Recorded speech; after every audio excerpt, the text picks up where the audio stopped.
I thought everything was cut and dry with these players until I took a deeper look at the numbers. Today, we're going to talk about whether or not you should be panicking over Omarion Hampton and Ashton Jeanty in fantasy football after what we just saw last night. Before we dig in, you need to click that subscribe button right now. We're deep diving the waiver wire every single day. I'll have another waiver wire video out here in a little bit. On top of that, we're going to help you set your lineups, deep dive the matchups, player rankings, battle matchup videos to help you set lineups with, and a lot more. Click that button. Stop missing out. This is all free content. Working hard for you guys, and I'm never going to leave you. Everybody's scared of Omarion Hampton right now. He's getting a lot of chatter, and honestly, he should be. 48 yards, 24 yards. He's got like 11 to 12 fantasy points on the season right now. That's not looking good. He's also splitting the work with Najee Harris. You're looking at the numbers from last night, just rolled out from PFF, as it takes a little bit of time for them to accumulate those. 3.25 yards after contact per attempt, just 12 snaps, 8 rushing attempts, 24 yards, created 3 missed tackles, longest run was 15 yards, 1 carry, 10-plus yards, and not enough opportunity here to keep you satisfied. They got 62% snap share over on Sleeper, 80% the week prior. Najee Harris is starting to eat into the workload, and you're not seeing anything that's giving you any return in fantasy football. On top of that, you got Denver coming up next week. We know that's a scary matchup for any running back in football right now. The week prior, 15 carries, 48 yards, 3.2 yards per carry. So we improved to 3.5. Sleeper has straight up 3, 2.6 yards after contact per attempt last week. So we improved there, and we made 3 guys miss again. So at least we got 6 guys missed in 2 games. Nothing that matters to us, though. When you're looking at this, we're still getting volume, but the volume has reduced by almost half. Snaps have reduced by like almost half. And that being said, you're looking at Omarion Hampton, and you're starting to get a little bit scared, and you're looking at some of these matchups. Some of them are intriguing, some of them not. You're also looking at his role in the passing game. You're seeing him run a good bit of routes here, 25 week 1, but that slipped to 16 last night. We're getting some work pass blocking, not much work in the slot, so we're not getting moved around as a weapon. 20 yards of yak in the 2 games combined, so you're looking at that. So we're not getting a ton of work in the passing game. You can't get a target unless you run a route, and you can't get a catch unless you get a target. So them routes matter. 16 routes limits your opportunities. The trends on Twitter right now, I had AI pull this up. A lot of people are panicking. RotoWire's got a panic meter. A lot of people are interacting with Matt Harmon's gif, making fun of him. A lot of viral clips making fun of him right now. A lot of people are panicking. A lot of people are stressed out. He's costing a lot of people matchups. Some people had 99% chance to win per their format on Sleeper, ESPN, wherever they were playing at. He busted on them and they lost. Ashton Jeanty, Caleb Johnson failing early. Benching for Najee Harris. Overall bust label by a lot of people. A lot of people are down on Omarion Hampton, and you're looking at the profile here. First round draft pick. We got top end speed, top end size. We got a coach that likes to use the running backs. You're looking at the first 2 weeks, it sucked. You're looking at the Broncos, looks like a sucky matchup. Then you got the Giants, you know that could be a crazy game script. You got the Commanders, you know that could be a crazy game script. You got the Dolphins, we know those game scripts are on meth. We got the Colts, we know that game script could be crazy as well with points back and forth. We got the Vikings, which may not be advantageous. Same thing with the Titans. Steelers could be for the running backs. So you might be catching a buying opportunity, and we'll get to that here in a second as you look at ramp-up periods for top-end running backs. And I can do like hundreds of these charts and keep showing this to you, but typically a rookie running back will need a ramp-up period of some sort. Even when they're out of the blocks looking good, it's still a ramp-up period to them. Like there's more to come. Like Jahmyr Gibbs, something similar to this. 8 points, 12 points, 9. Better than what you're seeing now in Omarion Hampton. And then explodes week 7. Devin Achan, first 2 weeks, just 2 fantasy points. Less than that, really, 1.9. Then explodes for 51. And I remember that a lot of people coming to me asking if they could drop him. A lot of people asked if they could drop Jahmyr Gibbs. And during that time, you got a huddle. And they got the same news. The same thing. The same news. Everybody complaining. Everybody saying, hey, this aged like milk. This and that. And now you look at where they go in drafts, and you're like, man, I can't believe that happened. Now you're looking at Bijan Robinson and Saquon Barkley. Different stories.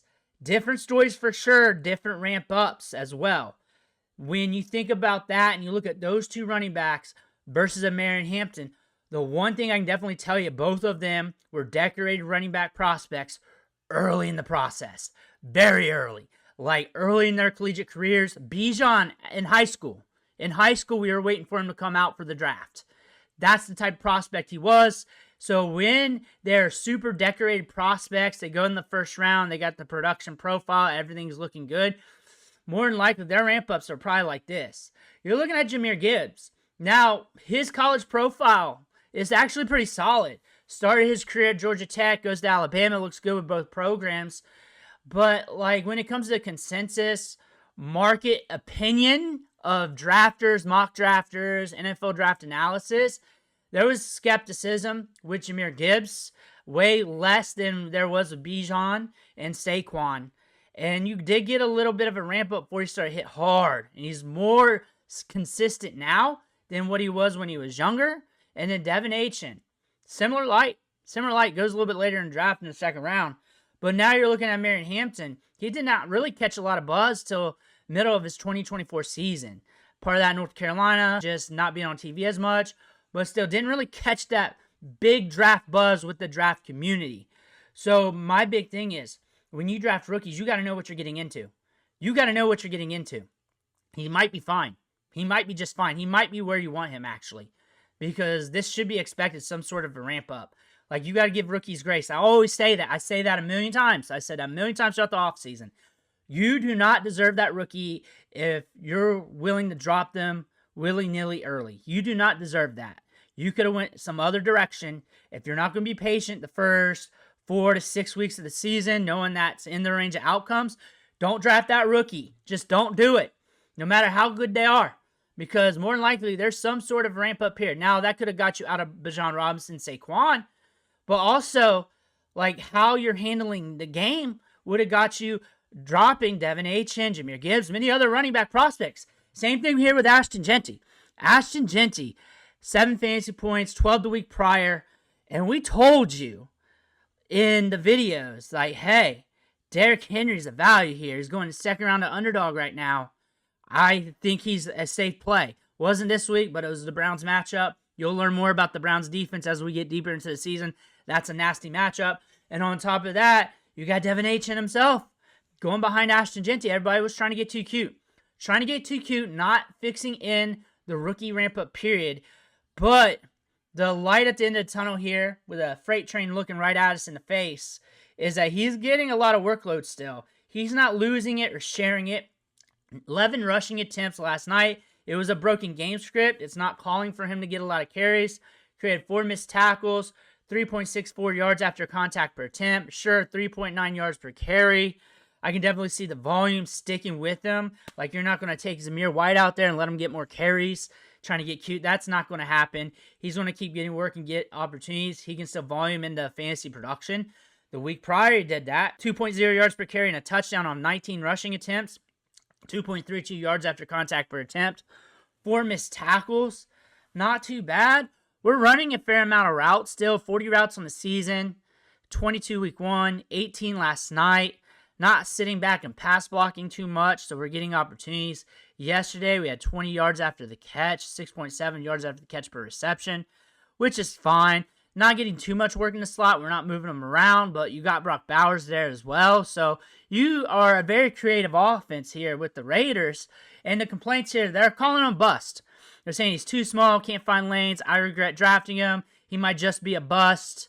Situation woes. They're not liking where he's getting hit behind the line of scrimmage.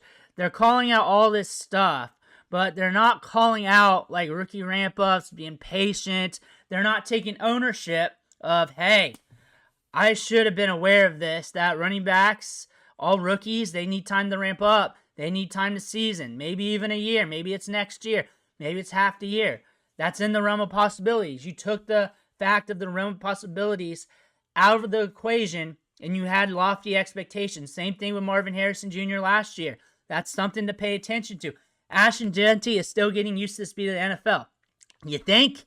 You think even when they're hitting, they're still getting used to the speed of the NFL. It takes some time. We saw this actually with Omarion Hampton in preseason in a Hall of Fame game. We saw that when he tried to take that run to the outside, he got caught up on. It's just part of the game. If it was easy for talented rookies to hit, they'd be hitting more often. It'd be a lot easier. That's why you got to account for the rookie ramp-ups. You're looking at the schedule. He's going to be getting opportunities. He does have some rough matchups coming up. He has the Raiders. He's got Broncos, Chiefs, another one with the Chargers. They're slowing down the rushing game. They're tough against the run, too. Nobody's calling that out. They murked the Chiefs in the run game, Pacheco and Hunt. And maybe this is a good sign for Pacheco. Maybe he's not as washed as you think. Maybe not, but I'm not going to call that out. But I do talk in realms of possibilities. If you notice how I talk in realms of possibilities. I don't talk in takes.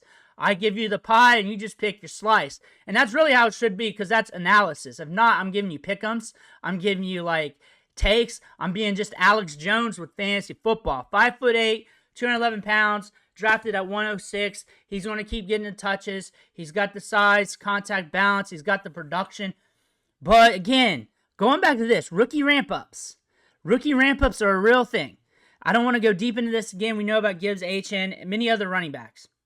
But again, if you're looking at Bijan and Saquon, the difference between him is they were hitting earlier. Not just earlier, but draft consensus. Like Bijan was being talked about as being a first-round pick when he was in high school. Legit. Go back to the channel. We were talking about that back in high school. Saquon Barkley, early on, killing it. And not just that, but the tape was different. Like, it was Michael Jordan-esque at Penn State. Like, it's different. And I get it, 2024 was different, but where was 2023? Great numbers. Great numbers does not mean elite when it comes to NFL. Great numbers 2022 is fine, but it does not look like a Bijan. So, again, when you're looking at that, you might catch another Jahmyr Gibbs ramp-up period, Devin Achane type style, and next thing you know, he takes over the league. Speed of the game, once he catches it, once he gets the flow, once he gets that confidence, it might be over. So you can either look at this two ways. I need to take more accountability for my actions and drafts and watch what I do with these rookies and maybe not take too much risk anymore with my top-end picks. Or I remain patient knowing that this could be or should be the ramp-up period for these top-end rookie running backs, and they're eventually going to flash one way or another. And if I don't have them, this is an indicator that you may want to get in and see if you can catch them on the cheap. Catch them with a cheap trade. And with it being a cheap trade, it shouldn't really be something you should ask about, like value-wise. It should be so cheap, like it's simple, easy money for you. If not, you're taking on a lot of risk there, because this ramp-up period may last until double-digit weeks, and the price tag is going to get cheaper and cheaper during that time. But, again, account for rookie ramp-ups.